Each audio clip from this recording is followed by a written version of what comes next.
Ngasi numiti masak khangdaba mi ma ulakpa tawadi hore ngahak lerega ngahak lerega mathak ta phamje makha phamje ngasi ni the most talented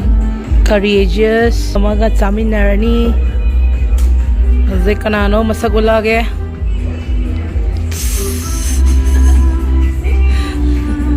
mayam loi khang mani mami hai da mai se ma ai mami kau ki bai ne hoi kausan na rage khange ko mayam hore mami hai ro heklan nau pi mayam ha heklan badur patara horen check tau doi ni ko adu ini ai enaonupi ata ni ngasi de Strela ju thengno tam na thengnari ne se hatra god gifted mapuna ai je khara haitri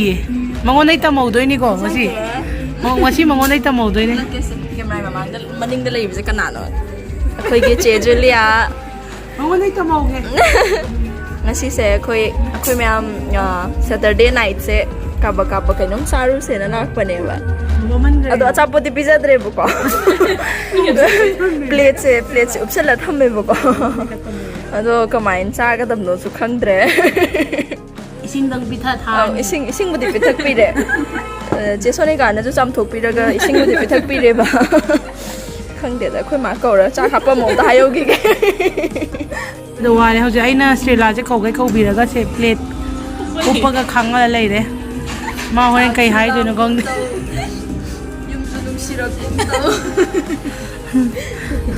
pai leite pesa leite ma pizene ba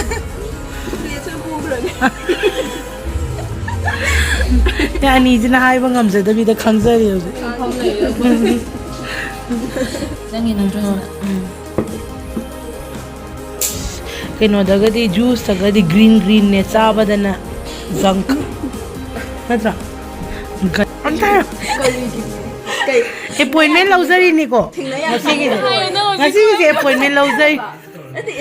Strela na mo thina ya gi ko sale do di ai thaktora gi ko di hai ro di to se to anti gi ba kai appointment book ka lai ba appointment book to se lai nungai angang beauty with brain ka pun ba sing jam nungai beauty to di khang re mane natural noi naga se akhoi naga kaino da uri do loi le hore ko real life ta aina thengna ubo mje aina thengna ubo mje mi pumna budi loi uramani ai ka tangwa ni moi je ta pizza ni mani kan dit plate upi ho jipo plate ma upi plate si ma om lai wow otom nam bani na koi khara green lem base are mama juice ha sina kaino sina kaya sina kai hai jai no ba kaino ma hai gim ne sina girly kaino sina slow yore kaino blue sina ka sina kaino white kaino green kaino pink yes oi thoro the sizzlers sizzler ice cream jani hai ai gi plate khana no yare ko na accept tore ko ai do zara gi thank you abong na luhong mo da 35 years ta ne ye adi mai do yorok toram ni na sahi yam lai the sahi ani ka tanga li re 33 year wa je li ra bane moi matam da na mu siang adu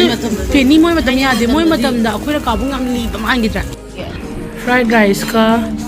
tanga ba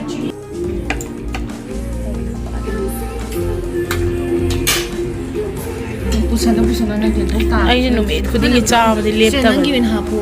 na ta di kena to ni ta ra di ma atu me arama ba ai mo ngasi no ram gi dra ba ai ma hi se ai ma kha cha ra ru ma de jen ma ne ma ba de ai na chi to ma de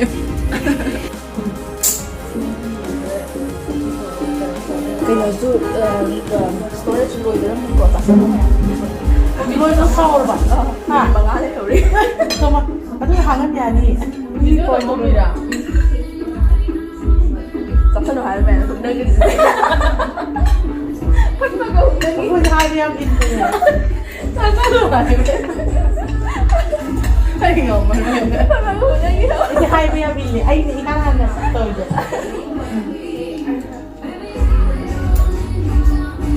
ꯀꯣꯐꯤꯗ ꯆꯥꯔꯅꯤ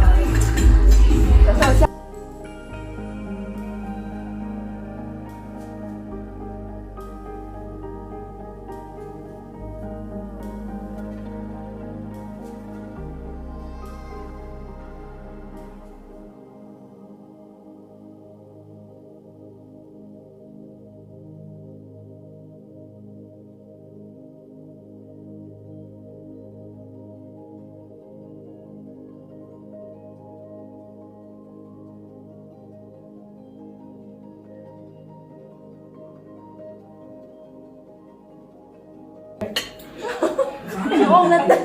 ꯆꯤꯑꯣꯡ ꯁꯨꯡꯅꯠ ꯅꯠꯇꯦ ꯌꯦꯟꯅꯦ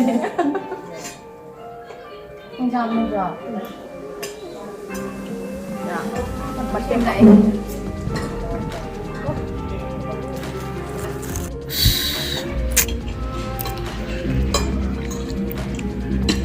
ꯀꯩꯗꯧꯔꯒꯦ ꯌꯥꯝ ꯊꯋꯥꯏ ꯌꯥꯝ ꯅꯨꯡꯉꯥꯏꯇꯅ ꯁꯥꯏꯈ꯭ꯔꯦ ꯃꯣꯏ ꯑꯃꯗꯤ ꯉꯁꯥꯏ ꯂꯣꯏ ꯂꯣꯏꯒꯗꯧꯕꯗꯣ ꯑꯩ ꯈꯛꯇ ꯆꯥꯕꯅꯤꯅ ꯂꯦꯡꯉꯨ ꯌꯥꯗ꯭ꯔꯦ ꯑꯩ ꯂꯣꯏ ꯆꯥꯈ꯭ꯔꯦ ꯆꯥꯔꯝꯃꯅꯤ ꯁꯤ ꯉꯥꯛꯇ ꯆꯥꯏ ꯃꯥ ꯂꯣꯏ ꯆꯥꯏ ꯃꯥ ꯂꯣꯏ ꯆꯥꯏ ꯁꯤ ꯀꯩꯅꯣ ꯆꯥꯁꯤꯜꯂꯣ ꯃꯥꯒꯤꯅꯦ ꯁꯤꯁꯨ ꯌꯥꯔꯣꯏ ꯃꯄꯨ ꯂꯩꯇꯦ ꯑꯩꯅ ꯆꯥꯕꯅ ꯑꯩ ꯃꯥꯜꯂꯦꯗꯣ ꯅꯠꯇꯦ ꯑꯩꯁꯦ ꯑꯩꯅ ꯆꯥꯕꯅꯦꯗꯣ ꯇꯥꯛꯏꯁꯦ ꯃꯥꯅ ꯆꯥꯕꯒ ꯑꯩꯅ ꯆꯥꯕꯒ ꯍꯥꯎꯏꯀꯣ ꯄꯤꯖꯒꯦ ꯑꯗꯣ ꯅꯪ ꯌꯥꯝ ꯅꯣꯏꯍꯟꯕ ꯌꯥꯗꯦ ꯁꯦꯁꯟ ꯑꯃꯃꯝ ꯇꯧꯔꯒꯦ ꯎꯪꯒꯦꯔꯥ ꯍꯥꯏꯌꯣ ꯑꯝꯇ ꯍꯥꯏꯌꯣ ꯑꯦꯂꯤꯌꯥ ꯑꯩꯈꯣꯏ ꯑꯦꯂꯤꯌꯥꯁꯦ ꯃꯥꯒꯤ ꯍꯣꯁꯄꯤꯇꯥꯂꯤꯇꯤꯗꯣ ꯉꯁꯤ ꯌꯥꯝ ꯐꯖꯩ ꯑꯩꯈꯣꯏ ꯌꯥꯝ ꯄꯦꯜꯂꯦ ꯊꯦꯡꯀ꯭ꯌꯨ ꯆꯠꯂꯒꯦꯀꯣ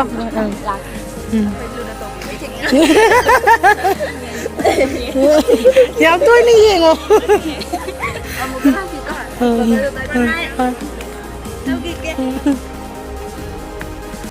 ꯈꯔ ꯃꯥꯅ ꯈꯔ ꯌꯥꯏ ꯉꯥꯡꯕꯁꯦ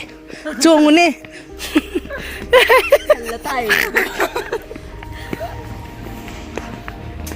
ꯌꯥꯝ ꯅꯨꯡꯉꯥꯏꯔꯦ ꯌꯥꯝ ꯅꯨꯡꯉꯥꯏꯔꯦ ꯆꯥꯕꯅ ꯇꯨꯠ ꯂꯥꯎꯋꯦ ꯌꯦꯟꯒꯤ ꯃꯆꯤꯟꯖꯥꯛꯅ ꯍꯦꯟꯅ ꯌꯥꯝꯅ ꯌꯦꯟꯅ ꯍꯦꯟꯅ ꯌꯥꯝ ꯆꯥꯕ ꯃꯥꯜꯂꯦ